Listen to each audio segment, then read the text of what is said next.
Vamos lá, gente, pegando o livro de vocês, hoje aí nós vamos falar sobre o percurso 14, que é a questão da região norte, a construção do espaço geográfico. Como é que a região norte começou a ser explorada? Gente, no início, né, lá, a construção de espaço geográfico na região norte, aí nós temos diversas atividades, desde a questão aí das drogas do sertão, né, que no caso eles exportavam a questão da baunilha, do guaraná, do urucum, eles exportavam, então tinham que proteger isso. E também aí nós tínhamos também a questão das, quando se fala em colônias agrícolas da zona Bragantina do Nordeste, seria a área justamente que começa a ser ocupada, né? Podemos dizer que seria um dos primeiras partes onde os colonizadores aproveitavam aí para ocupar. E essa atividade extrativista, tanto da castanha do Pará quanto da madeira, do extrativismo do látex, acabou contribuindo para que um grande número de migrantes ocupassem aquela região. Lembrando que esses migrantes eram nordestinos que vinham da região, né, da região vizinha, para ocupar a região norte. Por quê? No século retrasado, no século XIX, a região Nordeste passou por um longo período de estiagem, ou seja, seca. E aí eles viram todas essas atividades como uma forma dali poder então ter uma vida digna, porque sabia que o clima ali era quente e úmido, então seca não teria. Enquanto no sertão nordestino eles estavam sendo, né? E aí foi quando se tem aí no século XIX o auge da borracha. O Brasil exporta a borracha para o mundo inteiro.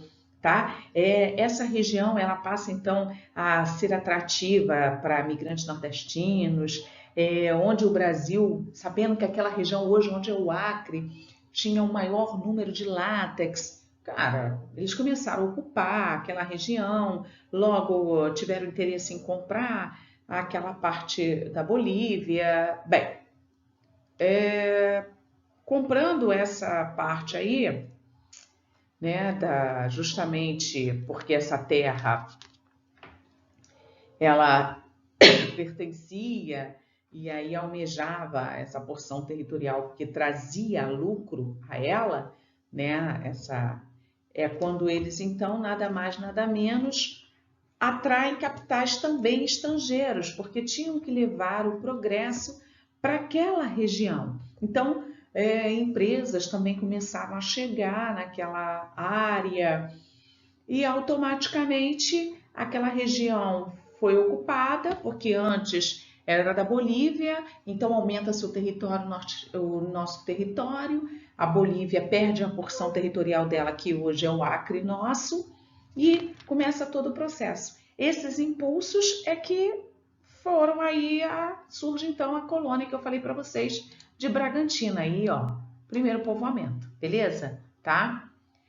Bem, aí o extrativismo que eu falei, a borracha bombou, né?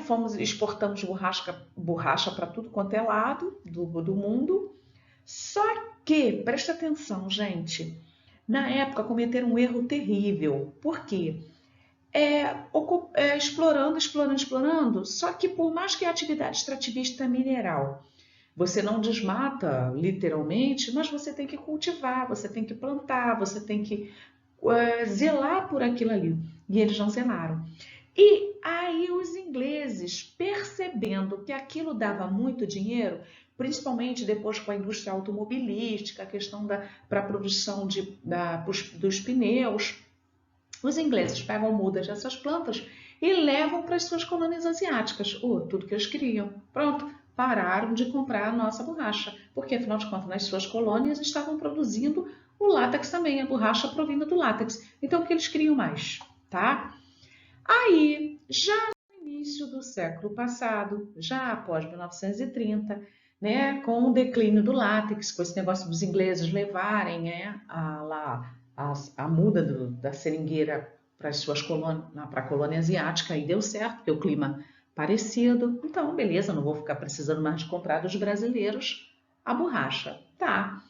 Vem aí então aí o período aí então da intensifica em 1930 a cultura da pimenta, da juta, da malva, aliás, e aí atribuindo o desenvolvimento da economia para a construção desse espaço. Também tivemos aí a questão da exploração de minérios, como o magnésio, o manganês, a cassiterita, né? E mais tarde, né, com a superintendência do Plano de Valorização Econômica da Amazônia, ela, no caso, o objetivo era planejar e promover o desenvolvimento naquela região. O governo federal, quando ele cria esse plano, né, ele vem com a construção de estradas, né, automaticamente facilitando o povoamento e facilitando também a questão das exportações da agricultura, o desenvolvimento do comércio, a exploração dos recursos naturais. Em 54, o país passa por uma crise política nacional, que é a questão do suicídio de Getúlio, né? E aí ocorre alguns atrasos nessa implantação aí, nesse projeto, nesse plano aí, tá, de rodovias. Aí só foi retomado durante o governo de JK, de 56 a 61, quando foram construídas as rodovias Belém-Brasília e Cuiabá-Santarém, tá? Onde acaba interligando a região norte às demais regiões do país. Nós chegamos nos governos militares, que eu falei para vocês, né? O governo militar, desculpa, gente, vem aí uma questão da necessidade de realizar uma ocupação daquela região, dinamizar as questões econômicas, ter uma maior integração, consequentemente, né, se está ocupado aquele espaço, né, ele passa a ter automaticamente uma segurança nacional aí, né, e aí criou várias iniciativas para fazer crescer e se desenvolver o país. Bem, é quando eles vêm então com a SUDAM, que é a Superintendência de Desenvolvimento da Amazônia.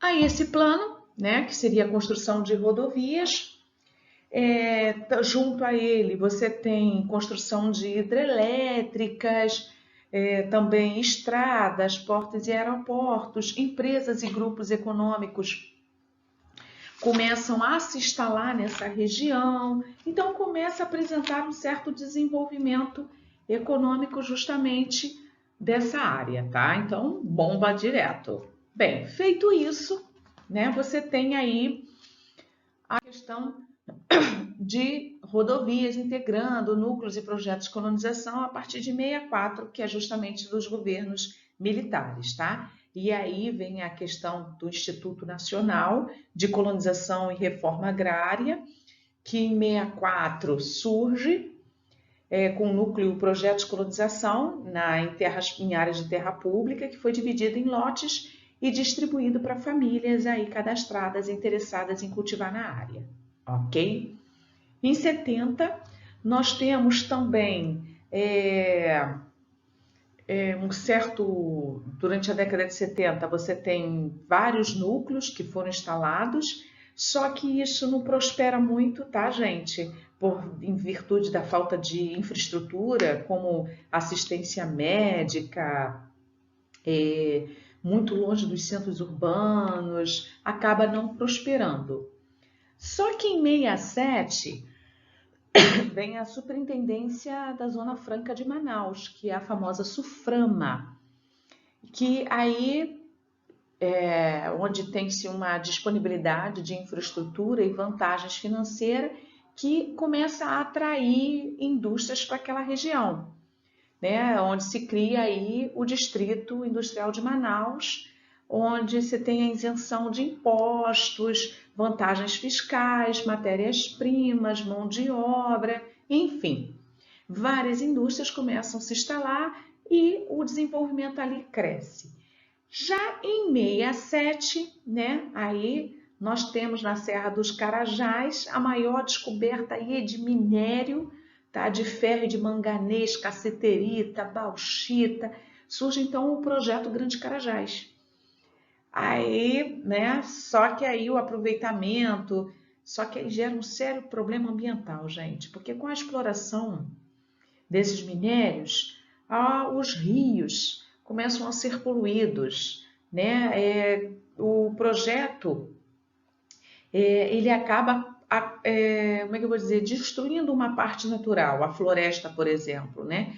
Mas, ao mesmo tempo, se leva o progresso, que vem com a construção de estrada de ferro, transporte de recursos minerais, né? E aí o projeto atrai também vários trabalhadores que estimulam a fundação de cidades que até hoje várias pessoas convivem naquela área, tá, gente? Essa aí, né, possamos, então, no caso, tirar as dúvidas com os exercícios que estão aqui no livro para vocês fazerem e mais também a folhinha extra que eu passei para vocês. Tá combinado assim? Então, até a tutoria. Estou gostando da participação de todo mundo participando lá para a gente poder aprender. Se Deus quiser, estaremos juntos logo, logo.